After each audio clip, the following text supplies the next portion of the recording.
Here's a short sale update of the top 10 legal mistakes sellers and agents make in a short sale. Looking for short sale information? You've come to the right place. Mike Rigley, Certified Default Advocate, distressed property expert, and your short sale specialist here. Thanks for joining us for another edition of our blog. So let's talk about the top 10 mistakes that sellers and agents make, according to the California Association of Realtors. Number 1, accepting the buyer with the highest offer without regard to other contractual terms. It's not only price, guys, it's also what's involved in the contract that makes a good contract.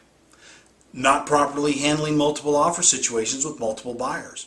The guidelines are pretty strict in there, and you make sure that you have to handle it correctly or you could end up in trouble. It's not the one you accept, it's the one you reject that you always have to worry about. Not properly handling backup offers. Same thing as number 2. It's not the ones that you accept, it's the ones you decline that you have to worry about. Number 4, entering an agreement with no earnest money from the buyer or a very small deposit.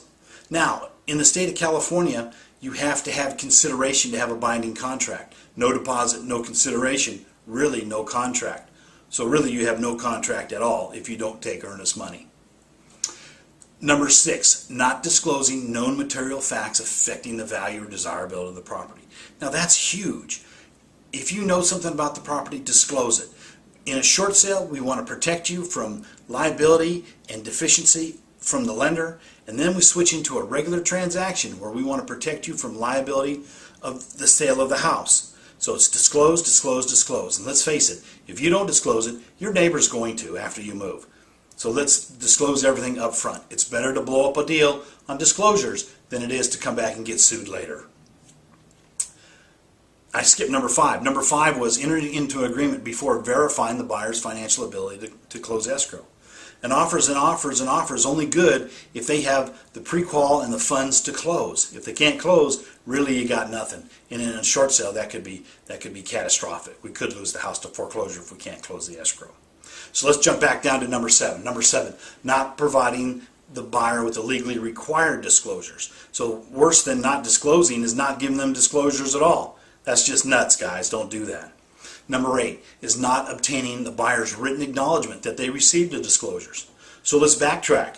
You got to give them the disclosures. You got to disclose everything that you know, and then you got to get in writing that they received them. And you do that by making sure that they've initialed and signed every disclosure. And number 9 is not considering whether to have the buyer remove their required contingencies. Now, every deal is written contingent to inspections. Not every deal, but most deals, contingent to financing, appraisal, and inspections. By the buyer removing his contingencies, he is now locked into the transaction. Yes, he can still back out, but the chances are much less that he will.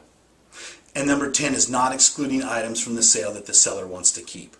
So naturally, light fixtures, stove, oven, dishwasher, disposal, those are all window coverings. Those are all included in the sale unless you exclude them.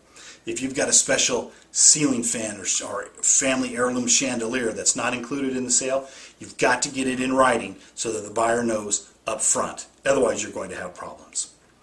Now, a good realtor will be able to help you avoid all these mistakes. So make sure you interview at least 2 realtors before going into listing your house. And if it's a short sale, make sure you're only working with a certified default advocate and a short sale specialist. Ask them how many deals they've actually closed and how many banks they've worked with. Hope that helps. Now, to get a better idea of when your home will be worth what you owe, log on to www.shortsaleandloanmod.info and you'll get a free no obligation estimate, or give me a call. If you got any short sale questions, give me a call. The call is free as well. So you give me a call tonight. Give me a call today. You'll sleep better tonight. You'll be glad you did. I'll see you soon. Thanks.